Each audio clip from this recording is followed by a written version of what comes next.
Iran. Ano po ang magiging projected na magiging galawan ng presyo ng petroleum products for next week, ma'am?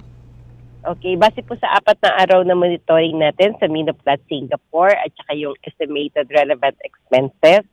So, ang magkakaroon po ng increases sa lahat ng presyo ng produktong petrolyo. Sa gasoline po, more or less po, increase ng 1 peso.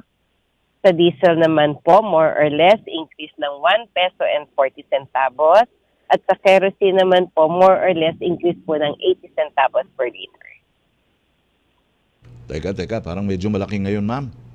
Opo. Nakakalungkot nga po pero yun nga po, yun ang actual na po natin magiging adjustment. So, depende pa rin po sa trading for today. Okay. Ano po ang mga naging indicators ng projection ng pagtaas na ito ng presyo ng petroleum products, Assistant Director Romero, ma'am? Ang relevant news po na nag-contribute sa nasabing mangyayaring adjustment, una po, tumaas siya ng $1 pagtapos po na mag-impose si United States ng sanction na ang tina-target niya po yung revenue stream ng oil ng Iran. Una po yun.